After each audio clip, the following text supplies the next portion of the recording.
Close your eyes and think of The Simpsons Hit and Run. What do you see? Childhood memories cracking open the case, immediately kicking Marge Simpson to a pulp, or maybe just driving around that first level, amazed at how detailed Springfield felt. The landmarks, the references, the deceptively small but perfectly sculpted map of America's crud bucket. What if I were to tell you it actually looked like this?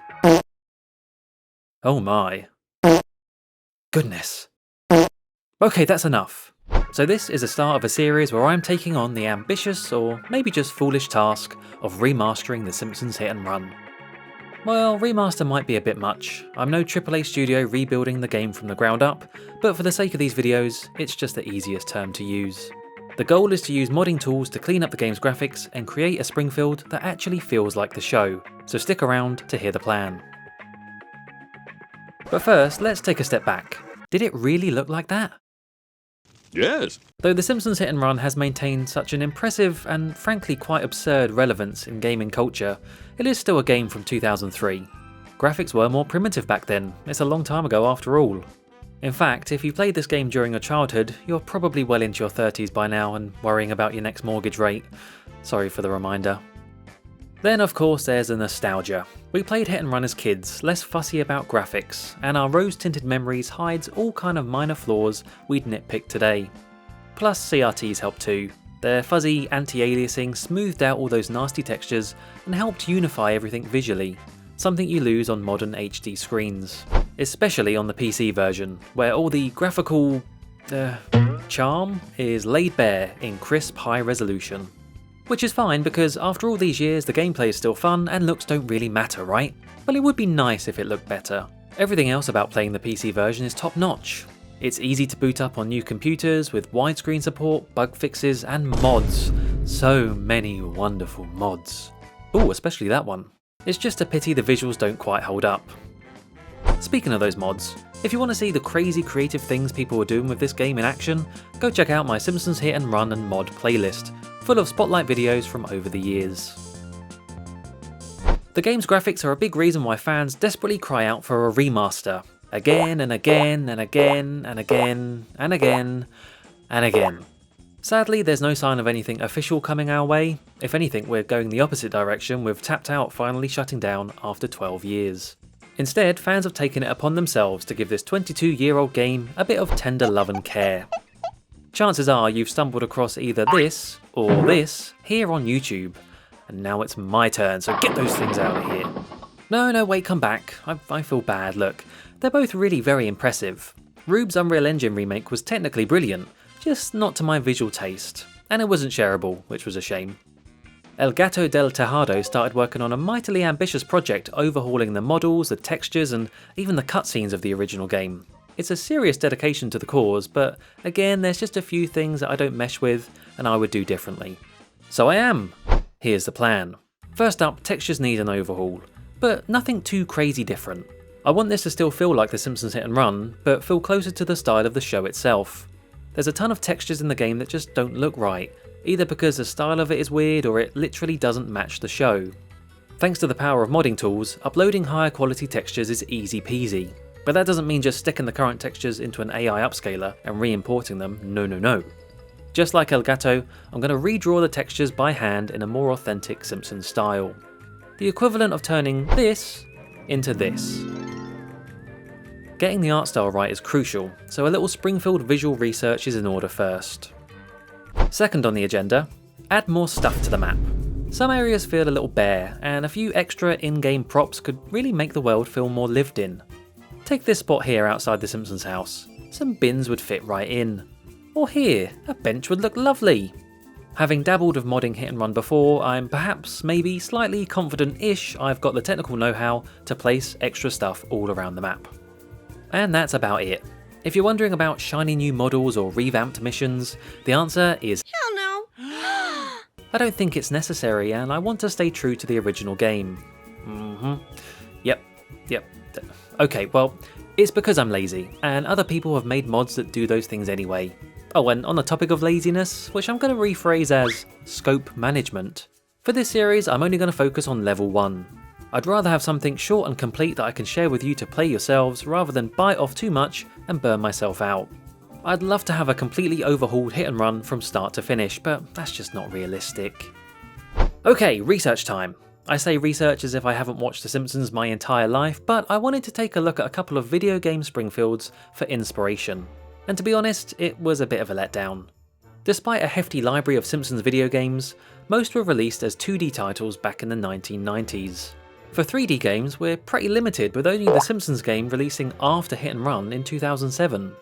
The others, well, they're not really worth looking at. They're all blurry, blocky versions of Springfield that don't offer anything Hit and Run doesn't already have, at least visually. Actually wait, that's not true. I will say that comparing all three games, the one aspect I do like more in Road Rage and Skateboarding is that they feel a lot brighter and more saturated compared to Hit and Run's neutral tones. It feels more accurate to the palette of the show, and something to consider with my own textures. So that just leaves the Simpsons game. As a kid, I played it on PS2 and didn't even realise there was a whole Springfield hub to explore. I was stuck with just the Simpsons house, and Maggie's jagged, hideous eyeballs burning into my soul.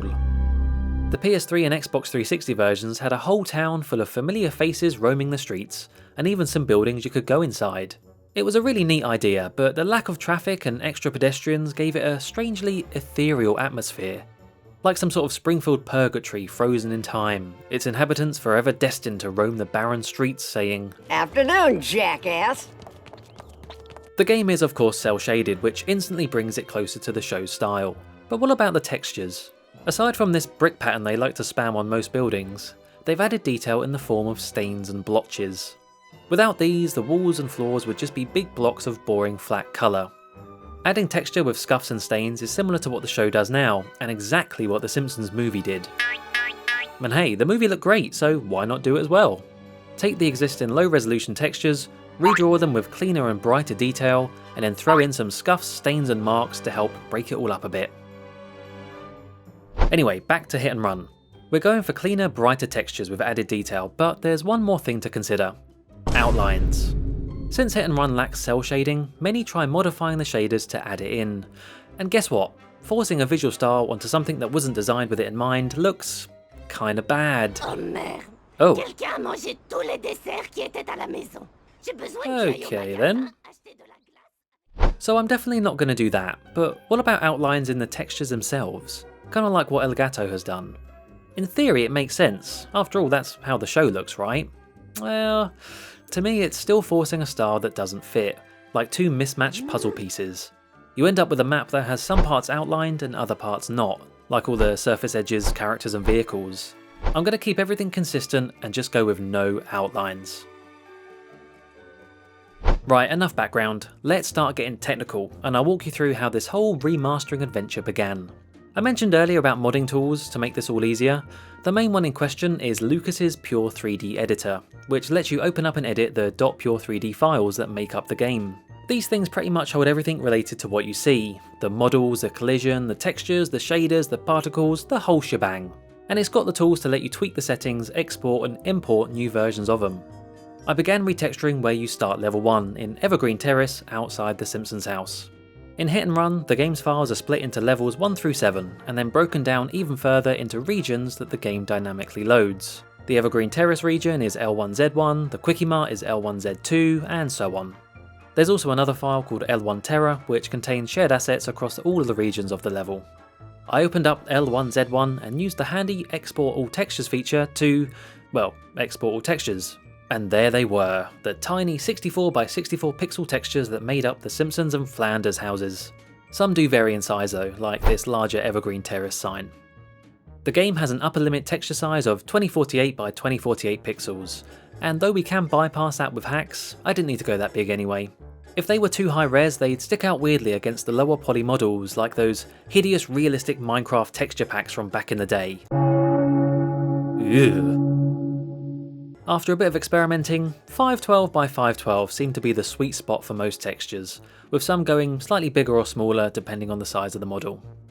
The initial process was take the raw texture, import it into Photoshop and scale it up using the nearest neighbour resampling to keep those pixels nice and sharp for redrawing.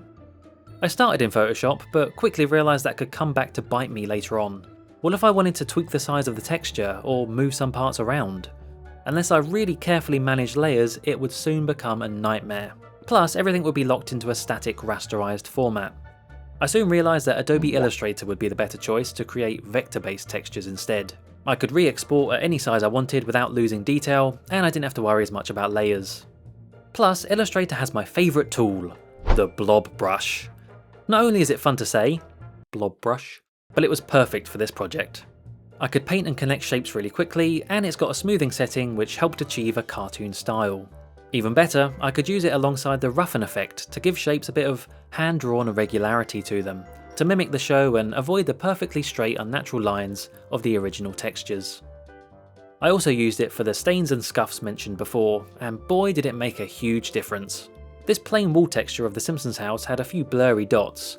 Replacing them with the marks we saw from the Simpsons movie really helped make it feel more accurate. And so the grind began. Texture after texture. Instead of meticulously going through every exported file, I just walked around the level and updated whatever stood out to me. That way I could ignore smaller textures that don't really add much, like this tiny crusty poster from Bart's bedroom. Who cares about that? But stuff like the bricks, the wood, the windows, the roof, those were the priorities. It was a lengthy process of trial and error to get into the groove, exporting the textures, re-importing them into the pure 3D file, and booting up the game to see how it looked. Lengthy, but oh so satisfying when you go through all of that and then the texture just hits the spot.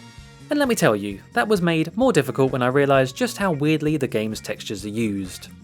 I soon learned how important it was to only paint over the same areas of the original file, else they can pop up in all sorts of places you don't expect. For example, the solid line at the base of the Simpsons house is actually a part of one of the bricks. Overlaying a grid on top really shows you how crazy it can get.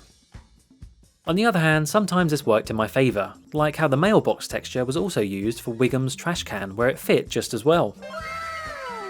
For things like roofs, and especially the roads, making sure the textures were seamless was crucial, so this website was super handy to double check it was all nice and smooth when tiling. Speaking of the roads, once I got those finished, it gave me a huge boost. They just look so much better than the original asphalt texture. Getting the roads and the pavements right really started to unify the look, and I could finally picture how the remaster might turn out. My initial plan was just to stick to Evergreen Terrace for this first episode, but in all honesty, I got a bit carried away enjoying the process. It was strangely therapeutic going through each texture and giving it a lick of paint. I ended up branching out and completing roughly 1/3 of the map between the two sets of bridges, so that included the Quickie Mart where I could get some easy wins in just making the sign more accurate. Same goes with the ugly cut-off texture of the Casanova complex, which I drew more in line with its appearance on the show. In fact, this project has really highlighted just how bad some of the signs were. The Krusty on the Krusty Burger sign was nightmare fuel, this library sign was terrible, and it didn't take much to make the grocery store look spot on. Plus these big generic news and deli signs detract massively in making this feel like Springfield, so I swapped in actual shops from the TV show. Deli became Izzy's Deli from Season 3, and news turned into Around the World News from Season 2. There, much better. Now you may have spotted a glaring oversight in all of the footage so far. Yeah, the grass, and the trees, well, anything foliage really. Don't worry, I'll be updating that too of course, but I've got some specific ideas in mind, so I'm saving it for next episode. For the rest of the textures I've tackled so far, there's probably a ton more I could bore you with, but for now, I'll let the visuals do the talking and show you some before and afters.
So there you have it, the beginning of my journey to give The Simpsons Hit and Run the visual upgrade it deserves. What do you think so far?